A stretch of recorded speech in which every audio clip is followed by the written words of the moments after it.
Mesdames, Messieurs, bonsoir et bienvenue à cette édition du 20h sur Equinox Télévision. À la une de ce journal, face à la résurgence des attaques au front de la guerre contre Boko Haram, l'état-major des armées du lac Tchad veut réajuster le dispositif sécuritaire. Les ministres de la Défense de la sous-région sont en conclave depuis ce matin dans la capitale politique Yaoundé. Les premiers échos et mesures de cette rencontre sont à suivre dans cette édition du journal. Alerte au choléra au Soudan du Sud. Le pays traverse sa plus grave épidémie depuis son indépendance en 2011. Près de 2500 personnes sont touchées par la maladie en l'espace de 3 mois. Et puis après une participation mitigée en Coupe des Confédérations, les Lions indomptables chutent du classement FIFA de juillet. Le Cameroun vient de perdre 4 places dans ce classement des meilleures nations du football dans le monde. Voilà pour le sommaire, les détails, c'est dans un instant.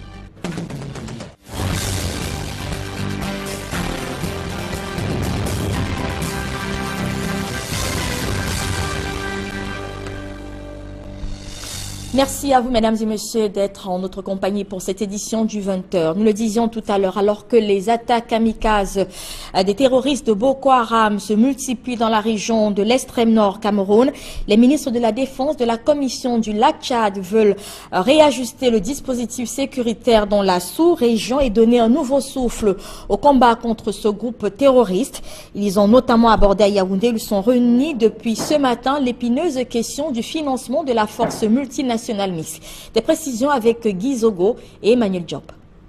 La commission du bassin du lac Tchad fait le point sécuritaire. C'est dans le cadre de la réunion des ministres de la Défense, des chefs d'état-major des armées et des services de renseignement et de sécurité qui vient de se tenir à Yaoundé.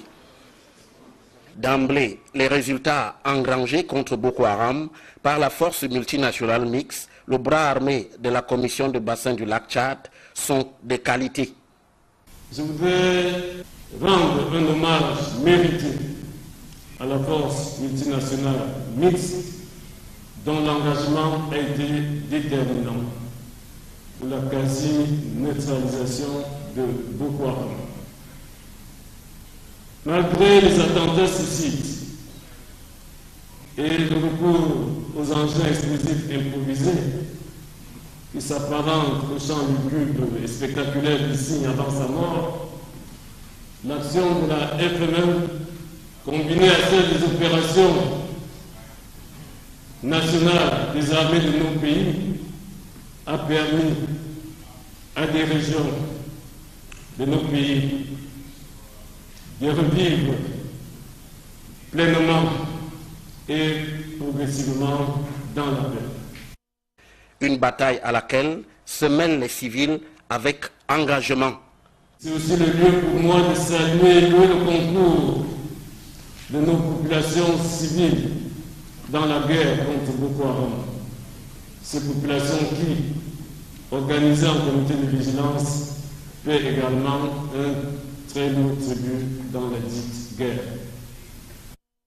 Désormais donc, un retour progressif à la normale s'esquisse, ce qui justifie les récompenses aux acteurs de ces victoires. Les déclarations que M. le secrétaire exécutif vient de remettre à certains récipiendaires traduisent de manière fort éloquente toute l'appréciation que nous avons tous de la qualité des services rendus par les intéressés et leurs collaborateurs. Reste que les malentendus sont également là avec les exigences de certains soldats de la force multinationale mixte d'être payés au même titre que leurs camarades incorporés dans les forces onusiennes. Le secrétaire exécutif de la commission du bassin du lac Tchad, Sanoussi Imran Abdoulaye, a expliqué qu'il n'en est pas question du moment que la force multinationale mixte est juste un regroupement des armées de la commission du bassin du lac Tchad, chacune étant prise en charge financièrement par son pays. Il faut espérer que ces clarifications ramènent définitivement la sérénité dans les rangs de la force multinationale mixte. Parlons de tout à fait autre chose à présent. C'est officiel depuis hier soir. Peter Mafani Moussongué, récemment nommé à la tête de la Commission nationale pour la promotion du bilinguisme et du multiculturalisme, a décidé de se décharger de ses missions au Sénat. Cette démission ouvre donc la voie à son changement à la Chambre haute. Selon des experts des questions électorales, contrairement à ce que l'on peut croire, ce changement ne nécessite pas un autre décret du président de la République. Explication avec Marcelin Gansop. La démission de l'ancien Premier ministre de ses fonctions de sénateur ouvre la voie à une succession rigoureusement encadrée par la loi, puisqu'il s'agit d'un sénateur nommé par le président de la République. Le mécanisme de la suppléance doit être invoqué. Déjà, il faut dire que la démission ouvre la vacance, parce que la vacance est ouverte en cas de décès, de démission ou d'accession à une fonction incompatible. Aujourd'hui, l'ancien Premier ministre, il faut le dire, vient de procéder à la démission à ses fonctions de sénateur. Alors, il vous souvient qu'il avait été nommé, comme tous les 30 autres qui avaient été nommés par le président de la République, ils avaient été nommés concomitamment avec leurs suppléants. Donc, en principe, le mécanisme de suppléance va pouvoir jouer tout de suite, là, puisque c'est un cas de démission. Donc, son suppléant doit accéder, n'est-ce pas, à cette fonction. Donc, son suppléant doit siéger en ces lieux et places jusqu'à la fin du mandat, en principe. Pour ceux qui attendent que le président de la République prenne son stylo pour acter le remplacement de Peter Mafani Moussongué, l'expert précise qu'il n'en est pas question. Le président de la République n'a pas besoin de procéder à une nomination. C'est justement pour ça qu'il avait été procédé à une nomination concomitante en suppléant, titulaire et suppléant. Donc chaque siège est occupé par un titulaire et un suppléant qui attend. En cas de vacances, autre que celui de décès, le suppléant doit pouvoir accéder, n'est-ce pas, au siège. La démission de Peter Mafani Moussongué, promu à la tête de la commission de promotion du bilinguisme, remet au goût du jour la problématique du cumul de fonctions dans notre pays. Le concerné, bien qu'ayant démissionné du Sénat, occupant par ailleurs les fonctions de grand chancelier des ordres nationaux.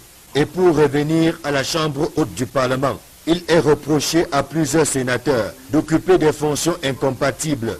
L'expert des questions électorales tient à faire quelques précisions pour éviter tout amalgame. Vous savez, les fonctions incompatibles pour les sénateurs ou pour les députés sont nommément énumérées dans le code électoral.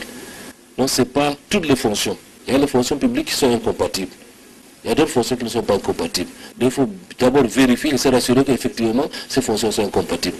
C'est dire en définitive que le suppléant de Peter Mafani Moussongué devrait donc récupérer son siège au Sénat.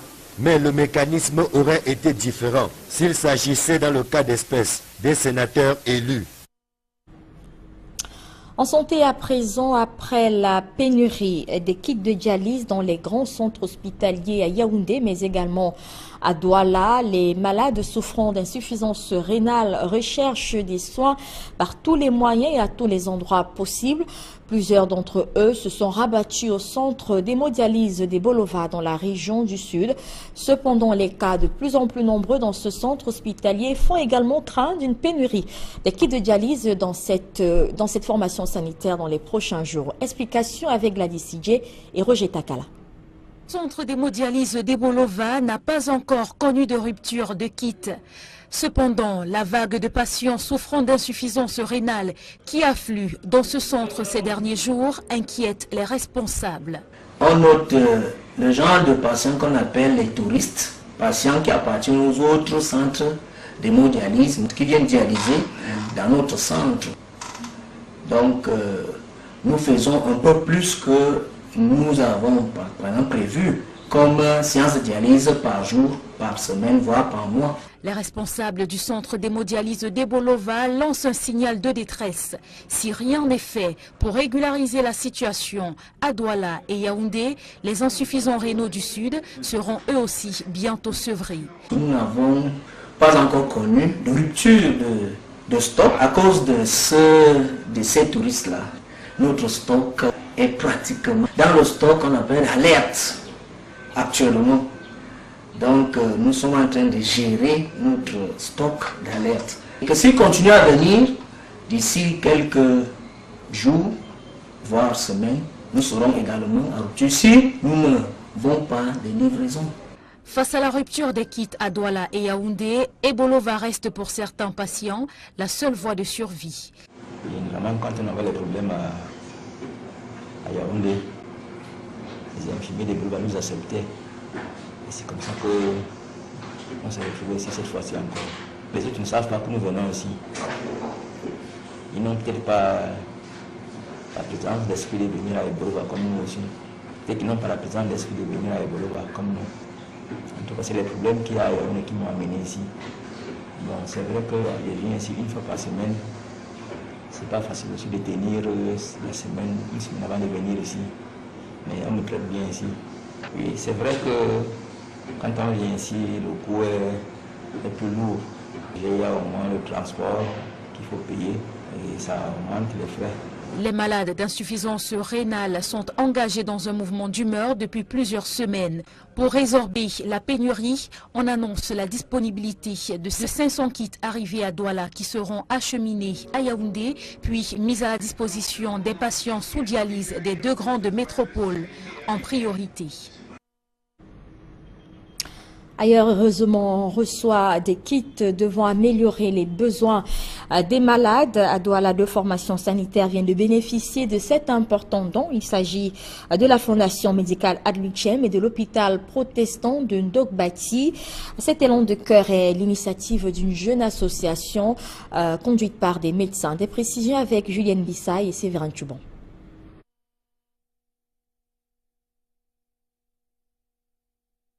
De ces 2 formations sanitaires qui viennent de bénéficier d'un important don des stocks de médicaments, entre autres, et autres kits devant résoudre les besoins quotidiens de leurs malades. Il s'agit des fondations Adluchem et de l'hôpital protestant de Ndogbati. Cet élan de cœur est une initiative d'une association, une jeune association conduite par des médecins. Des précisions avec Julienne Bissaï et Séverin Tubon.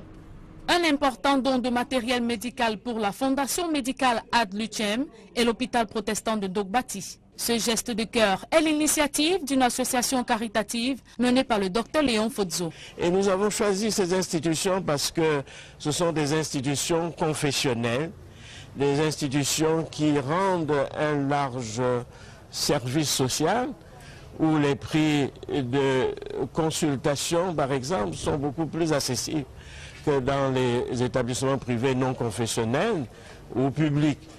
Pour cette raison, nous leur apportons notre soutien à notre niveau. Le matériel, composé entre autres de 25 cartons de consommables, de tables opératoires électriques, de lits d'hospitalisation et du matériel divers de chirurgie, sont remis au personnel de ces formations sanitaires. Les bénéficiaires promettent de faire bon usage du matériel requis et surtout de le mettre au profit des patients. Je suis soulagé et mes impressions sont très bonnes parce que, sans le savoir, mon aîné, mon père ici, a offert du matériel qui servira vraiment. Ce n'est pas du matériel qui va aller être enfermé dans un magasin pour attendre, mais c'est des choses qu'on avait vraiment besoin et que nous espérions obtenir et qui nous apportent. Nous sommes sincèrement soulagés et je crois que les malades seront les premiers bénéficiaires et ils seront aussi très ravis. Et nous sommes très contents. Et nous avons vraiment utilisé ce matériel. Et c'est un matériel qui arrive à un très bon moment, comme je l'ai dit tantôt, parce que pour la chirurgie, nous avions vraiment besoin d'une table d'opération. Le personnel soignant de l'hôpital participe aux démonstrations dirigées par le docteur Léon Fodzo pour lui faire comprendre le fonctionnement des outils mis à leur disposition. La sensibilisation contre la toxicomanie et les maladies mentales reste le cheval de bataille de cette jeune association. Où est passé le porte-parole du gouvernement? Vous l'avez sans doute remarqué, très prolixe et prompt à s'exprimer sur des questions qui engagent le gouvernement. Le ministre de la Communication se fait plutôt rare depuis quelque temps et pourtant des sujets importants, il y en a. Par exemple, cette dernière sortie du FMI au sujet d'un plan économique pour le Cameroun ou encore la lutte contre Boko Haram ou encore, si vous le voulez, donc cette situation concernant l'affaire Monseigneur Marie Benoît Bala. Le ministre de la Communication se fait donc rare. Comment peut-on expliquer ce silence suspect? Des précisions avec cet élément de Guizogo. Les statistiques actuelles sont sans équivoque. Où est passé Issa Chiroma Bakari, d'ordinaire abonné aux prises de parole tonitruantes? Le bout de feu du gouvernement est désormais abonné absent dans l'arène du discours. Et ce ne sont pas les sujets qui ont fait défaut. Affaire Monseigneur Bala, Forum de la diaspora, démission de Peter Mafani Moussonga du Sénat, il y avait effectivement de quoi dire. Et pourtant, nulle part on a entendu le ministre de la Communication, souvent rhéteur, au profit du gouvernement, délivrer sa science de la justification a posteriori. La dernière fois qu'il est apparu, c'était à l'occasion de l'annonce de l'arrivée au Cameroun d'un bateau hôpital à l'initiative du président de la République, Paul Biya. Pour qui sait que la moindre sortie d'Issa Chiroma Bakari reçoit l'onction de la présidence de la République qui dicte souvent les grandes lignes de sa communication, il faut bien croire qu'on n'y a pas trouvé matière à lui ouvrir les vannes ces jours-ci. Ce qui, on l'imagine, satisfait certains dans le sérail qui voient d'un mauvais œil le rôle prépondérant du ministre de la Communication. De là à parler comme certains de disgrâce, il y a bien loin pourtant. Vous pouvez désormais rallier la ville de Bamenda en avion dans la région du Nord-Ouest. La compagnie nationale Camerco vient d'inaugurer son vol en direction de Bamenda il y a quelques jours. Un ouf de soulagement pour les populations de cette partie du pays qui traversent souvent de réelles difficultés par voie terrestre. Le voyage s'est effectué en présence du staff administratif de cette compagnie aérienne. Guy Zogo, François Dikoumé plutôt et Julienne Bissaï. Les habitants de la ville de Bamenda accueille le premier vol inaugural de Camerco à l'aéroport de Bafut. En provenance de la ville de Douala, le MA60 a mis 45 minutes pour atterrir à Bamenda. Le capitaine se réjouit du vol. Très bon vol, c'était très bon. Oui, le constat est fantastique à Bamenda. Bon, l'aéroport est excellent, de toute façon, il n'y a pas de problème. Les vols seront lancés à partir du 20 juillet. On fera 3 vols par semaine sur Bamenda. C'est l'un des meilleurs avions de la flotte et donc je vous rassure qu'il n'y aura pas de problème. Nous sommes fin prêts pour lancer les vols sur Bamenda. Ce premier vol inaugural du MA60 s'est effectué en présence du staff de Camerco ainsi que des partenaires chinois et intervient quelques mois après celui de Bafoussam. La cérémonie d'inauguration s'achève avec une visite générale de l'aéroport de Bafut. Quant aux vols, ils sont prévus pour ce mois de juillet et au prix de 32 000 francs par place.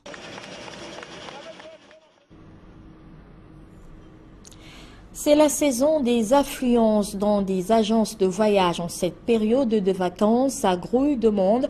Cependant, quelques grincements de dents chez des promoteurs et des usagers qui dénoncent l'absence des agents du ministère des Transports sur le terrain pour s'assurer du respect des mesures de sécurité dictées par le patron de ce département ministériel afin de s'assurer de ces mesures de sécurité avant embarquement.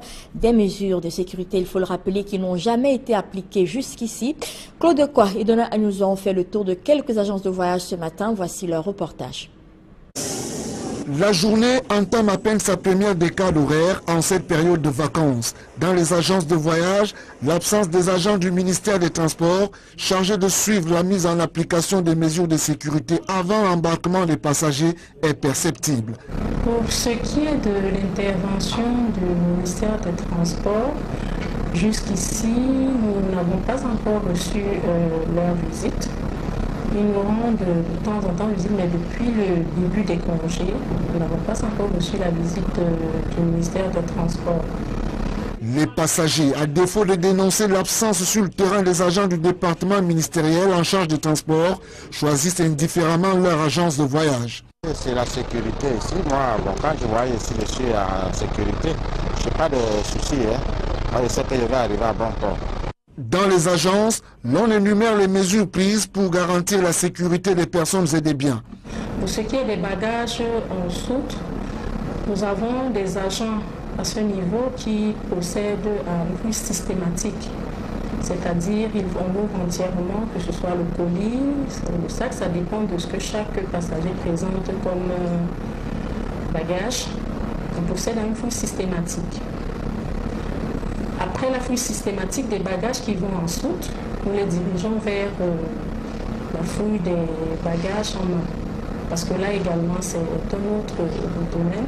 Et au niveau de la fouille des bagages en main, nous avons des agents qui sont postés à ce niveau avec notamment des détecteurs de métaux. Après avoir procédé également à la fouille des bagages en main, procédant à un scanner.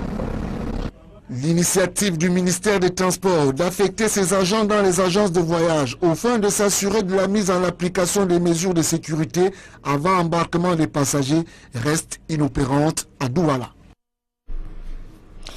À Kribi, dans la région du Sud, l'éducation sexuelle de la jeune fille était au centre d'un échange et d'une session de formation menée sous la houlette des organisations internationales dont ONU Femmes.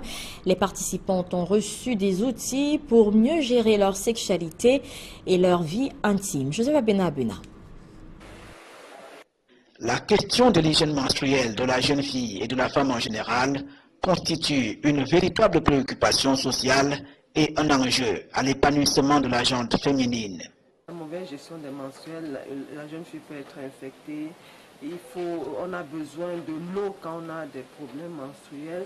Les conséquences ne sont pas seulement sanitaires, mais au niveau de l'éducation. Quand la jeune fille ne se sent pas en sécurité, n'a pas un cadre idéal pour la gestion de son hygiène menstruelle, se trouve en train de perdre les heures de cours. La femme dans l'informel, ça perd des heures de marché. La femme même qui travaille dans les services publics perd des jours au privé, c'est pareil, ça a un impact sur l'économie. Donc il est question de susciter la construction des toilettes déjà sexo-spécifiques, séparer les toilettes des femmes des hommes et de prendre en compte la gestion de l'hygiène menstruelle. Sous la houlette de l'ONU Femmes et du Conseil de concertation pour l'eau et l'assainissement, plusieurs acteurs de ce programme réfléchissent ici sur la validation de la stratégie de plaidoyer en vue de l'intégration de la gestion de l'hygiène menstruelle dans les politiques publiques au Cameroun. Une stratégie de plaidoyer a été élaborée pour, n'est-ce pas, à l'effet de mobiliser tous les acteurs, n'est-ce pas, pour inscrire la question de l'hygiène menstruelle au cœur des préoccupations des politiques publiques. Ça, c'est la première étape. Après, bon, on va trouver le moyen, n'est-ce pas, d'engager des actions précises, n'est-ce pas, pour que la question entre, n'est-ce pas, dans sa phase, je dis, pratique. L'objectif ici est que les besoins spécifiques des femmes et des filles en matière d'assainissement et d'hygiène soient intégrés dans les politiques, lois et règlements et budgétisés dans les pays cibles pour l'épanouissement de la jeune fille et de la femme en général.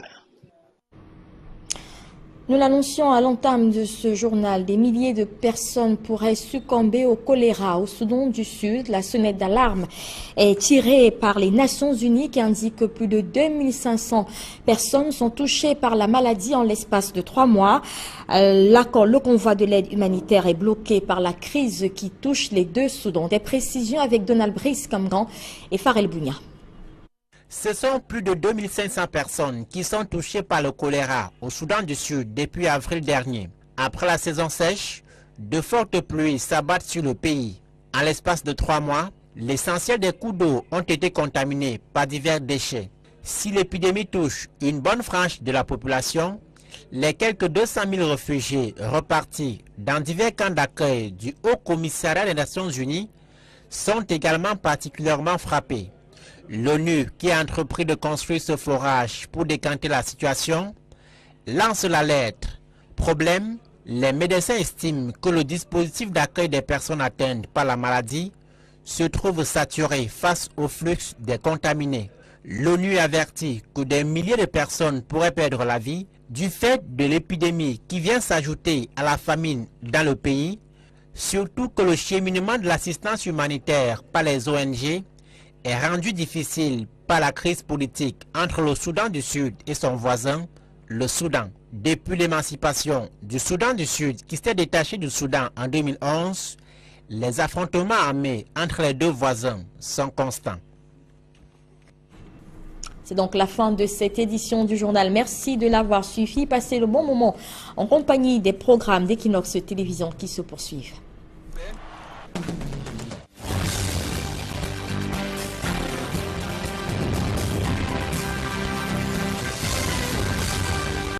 Aujourd'hui, l'ancien Premier ministre, il faut le dire, vient de procéder à la démission à ses fonctions de sénateur. Alors, il vous souvient qu'il avait été nommé, comme tous les 30 autres qui avaient été nommés par le président de la République, ils avaient été nommés concomitamment avec le suppléant. Donc, en principe, le mécanisme de suppléant va pouvoir jouer tout de suite, là, puisque c'est un cas de démission. Donc, son suppléant doit accéder, n'est-ce pas, à cette fonction. Donc, son suppléant doit siéger en ces lieux et places jusqu'à la fin du mandat, en principe. Pour ceux qui attendent que le président de la République prenne son stylo pour acter le remplacement de Peter Mafani Musonge, l'expert précise qu'il n'en est pas question. Le président de la République n'a pas besoin de procéder à une nomination. C'est justement pour ça qu'il avait été procédé à une nomination concomitante en suppléant, titulaire et suppléant. Donc, chaque siège est occupé par un titulaire et un suppléant qui attend. En cas de vacances, autre que celui de décès, le suppléant doit pouvoir accéder, n'est-ce pas, au siège. La démission de Peter Mafani Musonge, promu à la tête de la commission de promotion du bilinguisme, remet au goût du jour la problématique du cumul de fonctions dans notre pays. Le concerné, bien qu'ayant démissionné du Sénat, occupant par ailleurs les fonctions de grand chancelier des ordres nationaux. Et pour revenir à la Chambre haute du Parlement, il est reproché à plusieurs sénateurs d'occuper des fonctions incompatibles. L'expert des questions électorales tient à faire quelques précisions. Le secrétaire exécutif de la commission du bassin du lac Tchad, Sanoussi Imran Abdoulaye, a expliqué qu'il n'en est pas question du moment que la force multinationale mixte est juste un regroupement des armées de la commission du bassin du lac Tchad, chacune étant prise en charge financièrement par son pays. Il faut espérer que ces clarifications ramènent définitivement la sérénité dans les rangs de la force multinationale mixte. Parlons de tout à fait autre chose à présent. C'est officiel depuis hier soir. Peter Mafani Musonge, récemment nommé à la tête de la Commission nationale pour la promotion du bilinguisme et du multiculturalisme, a décidé de se décharger de ses missions au Sénat. Cette démission ouvre donc la voie à son changement à la Chambre haute. Selon des experts des questions électorales, contrairement à ce que l'on peut croire, ce changement ne nécessite pas un autre décret du président de la République. Explication avec Marcelin Gansop. La démission de l'ancien Premier ministre de ses fonctions de sénateur ouvre la voie à une succession rigoureusement encadrée par la loi, puisqu'il s'agit d'un sénateur nommé par le président de la République. Le mécanisme de la suppléance doit être invoqué. Déjà, il faut dire que la démission ouvre la vacance, parce que la vacance est ouverte en cas de décès, de démission ou d'accession à une fonction incompatible.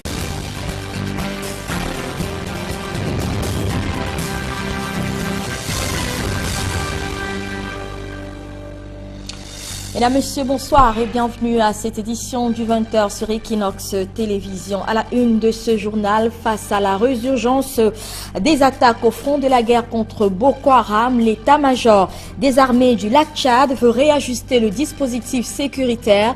Les ministres de la Défense de la sous-région sont en conclave depuis ce matin dans la capitale politique Yaoundé. Les premiers échos et mesures de cette rencontre sont à suivre dans cette édition du journal. Alerte au choléra au Soudan du Sud. Le pays traverse sa plus grave épidémie depuis son indépendance en 2011. Près de 2500 personnes sont touchées par la maladie en l'espace de 3 mois.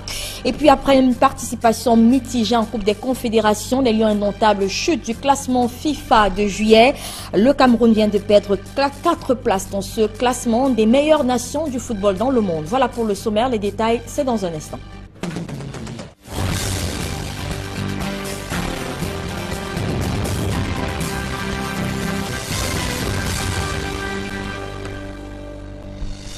Merci à vous, mesdames et messieurs, d'être en notre compagnie pour cette édition du 20h. Nous le disions tout à l'heure, alors que les attaques kamikazes des terroristes de Boko Haram se multiplient dans la région de l'extrême nord Cameroun.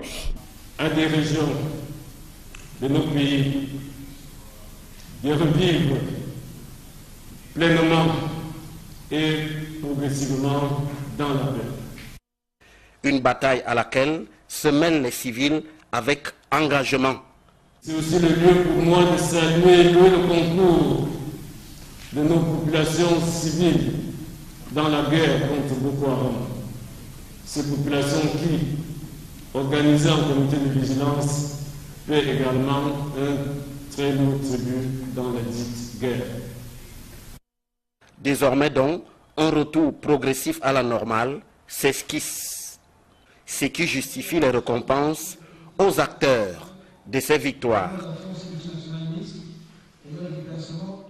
Les décorations que M. le secrétaire exécutif vient de remettre à certains récipiendaires traduisent de manière fort éloquente toute l'appréciation que nous avons tous de la qualité des services rendus par les intéressés et leurs collaborateurs.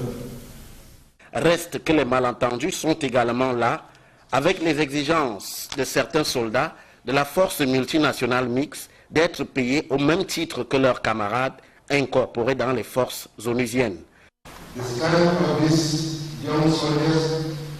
Les ministres de la Défense de la Commission du Lac-Tchad veulent réajuster le dispositif sécuritaire dans la sous-région et donner un nouveau souffle au combat contre ce groupe terroriste. Ils ont notamment abordé à Yaoundé, ils sont réunis depuis ce matin l'épineuse question du financement de la force multinationale mixte. Des précisions avec Guy Zogo et Emmanuel Diop. La Commission du bassin du Lac-Tchad fait le point sécuritaire. C'est dans le cadre de la réunion des ministres de la Défense, des chefs d'état-major des armées et des services de renseignement et de sécurité qui vient de se tenir à Yaoundé.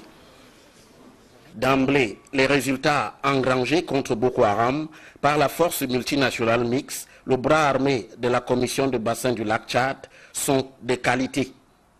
Je voudrais rendre un hommage mérité à la force multinationale mixte dont l'engagement a été déterminant pour la quasi-neutralisation de Boko Haram.